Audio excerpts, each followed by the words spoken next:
ಗೋವಾದಲ್ಲೇ ಕಾಣಿಸಿಕೊಂಡಿತ್ತು ಎದೆ ನೋವು. ದಿಲೀಪ್ ಮಾಡಿದ ಈ ತಪ್ಪೆ ಸಾವಿಗೆ ಕಾರಣವಾಯ್ತಾ? ಬಿಗ್ ಬಾಸ್ ವಿನ್ನರ್ ನಟ ಗಿಲ್ಲಿ ದಿಲೀಪ್ ಬಗ್ಗೆ ಹೇಳಿದ್ದೇನು ಗೊತ್ತಾ? ಕಣ್ಣೀರಲ್ಲಿ ನಟ ಗಿಲ್ಲಿ. ಕನ್ನಡ ಚಿತ್ರರಂಗದ ನಟ, ನಿರ್ದೇಶಕ, ನಿರ್ಮಾಪಕರಾಗಿ ಗುರುತಿಸಿಕೊಂಡಿದ್ದ ದಿಲೀಪ್ ರಾಜ್ ಅವರು ಇಂದು ಹೃದಯಘಾತದಿಂದ ನಿಧನರಾಗಿದ್ದಾರೆ. ಬಹುಮುಖ ಪ್ರತಿಭೆ ದಿಲೀಪ್ ಸಾವು ಕನ್ನಡ ಚಿತ್ರರಂಗಕ್ಕೆ ದೊಡ್ಡ ಆಘಾತವನ್ನೇ ಉಂಟು ಮಾಡಿದೆ. ದಿಲೀಪ್ ರಾಜ್ ಕೆಲ ದಿನಗಳ ಹಿಂದೆಯಷ್ಟೇ ಗೋವಾಗೆ ತೆರಳಿದ್ರಂತೆ. ಗೋವಾದಲ್ಲಿ ಮಸ್ತಿ ಮಾಡುವಾಗಲೇ ನಟನಿಗೆ ಹೃದಯವೇ ಆಘಾತದ ಸೂಚನೆಯನ್ನ ನೀಡಿತ್ತು ಎನ್ನಲಾಗ್ತಿದೆ. ಅಂದೇ ದಿಲೀಪ್ ರಾಜ್ಗೆ ಎದೆ ನೋವು ಕಾಣಿಸ್ತಿತ್ತಂತೆ. ಆದರೆ ನಟ ನಿರ್ಲಕ್ಷ್ಯ ತೋರಿದ್ದೇ ಸಾವಿಗೆ ಕಾರಣವಾಯ್ತಾ? ಗೋವಾದಲ್ಲಿ ಟ್ರಿಪ್ ಮಾಡ್ತಿದ್ದಾಗಲೇ ದಿಲೀಪ್ ರಾಜ್ಗೆ ಎದೆಯಲ್ಲಿ ಆಗಾಗ ನೋವು ಕಾಣಿಸಿಕೊಂಡಿದೆ. ಅಂದೇ ದಿಲೀಪ್ ರಾಜ್ಗೂ ಅನುಮಾನ ಮೂಡಿತ್ತು ಎನ್ನಲಾಗ್ತಿದೆ. ಬೆಂಗಳೂರಿಗೆ ಬಂದು ತಪಾಸಣೆಗೂ ಮುಂದಾಗಿದ್ರು ಎನ್ನಲಾಗ್ತಿದೆ.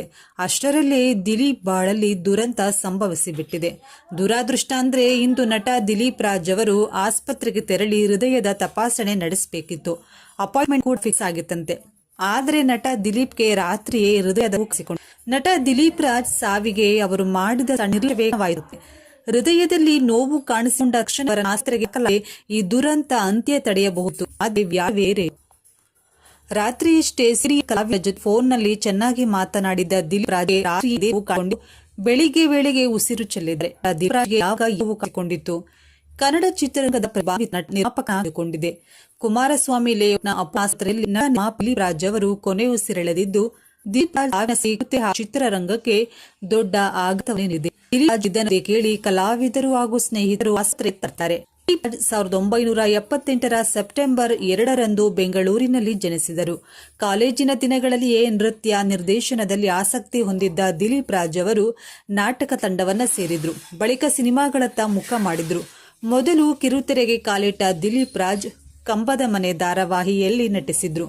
ನಂತರ ಜನನಿ, ಅರ್ಧ ಸತ್ಯ, ರಂಗೋಲಿ, ಕುಂಕುಮ ಭಾಗ್ಯ, ಮಾಂಗಲ್ಯ, ಪ್ರೀತಿಗಾಗಿ ಮುಂತಾದ ಸೀರಿಯಲ್ಗಳಲ್ಲೂ ಕೂಡ ಅಭಿನಯಿಸಿದ್ದಾರೆ.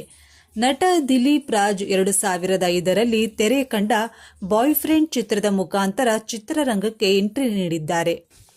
ಬಳಿಕ 2007ರಲ್ಲಿ ಮಿಲನ ಚಿತ್ರದ ಖಳನಾಯಕನ ಪಾತ್ರದಲ್ಲಿ ಮಿಂಚಿದ್ರು. ನಂತರ 7 o'clock, ಕ್ಷಣ ಕ್ಷಣ ಚಿತ್ರ ಹಾಗೂ ಇತ್ತೀಚೆಗೆ ಲವ್ ಮಾಕ್ಟೇಲ್ 3 ಸಿನಿಮಾದಲ್ಲಿ ನಟಿಸಿ ಕನ್ನಡ ಚಿತ್ರರಂಗ ಪ್ರತಿಭಾನ್ವಿತ ನಟನಾಗಿ ಜನಪ್ರಿಯರಾಗಿದ್ರು. ರಥಸಪ್ತಮಿ ಧಾರಾವಾಹಿಯ ಮೂಲಕ ಮತ್ತೆ ಕಿರುತೆರೆಗೆ ಮರಳಿದ ದಿಲೀಪ್ ಕೆಲ ಕಿರುತೆರೆ ರಿಯಾಲಿಟಿ ಶೋಗಳ ನಿರೂಪಕರಾಗಿ ಕೂಡ ಕೆಲಸ ಮಾಡಿದ್ರು. ದಿಲೀಪ್ ರಾಜ್ ಜಿ ಕನ್ನಡ ವಾಹಿನಿಯಲ್ಲಿ ಪ್ರಸಾರವಾಗುತ್ತಿರುವ ಹಿಟ್ಲರ್ ಕಲ್ಯಾಣ ಧಾರಾವಾಹಿಯಲ್ಲೂ ಕೂಡ ನಟಿಸಿ ಆ ಧಾರಾವಾಹಿಯನ್ನ ಅವರೇ ನಿರ್ಮಾಣ ಮಾಡಿದ್ರು. ಹಿಟ್ಲರ್ ಕಲ್ಯಾಣ ಸೀರಿಯಲ್ ಮೂಲಕ ಕಿರುತೆರೆಗೆ ಕಮ್ಬ್ಯಾಕ್ ಮಾಡಿದ್ರು. ಆ ಪಾತ್ರಕ್ಕೆ ವೀಕ್ಷಕರಿಂದ ಉತ್ತಮ ಪ್ರತಿಕ್ರಿಯೆ. ಬಿಗ್ ಬಾಸ್ ವಿನ್ನರ್ ನಟ ಗಿಲ್ಲಿ ಕೂಡ ಬೇಜಾರಾಗಿದ್ದು ದಿಲೀಪ್ ಆತ್ಮಕ್ಕೆ ಶಾಂತಿ ಸಿಗಲಿ ಅಂತ ಹೇಳಿದ್ದಾರೆ ನಟ ಗಿಲ್ಲಿ.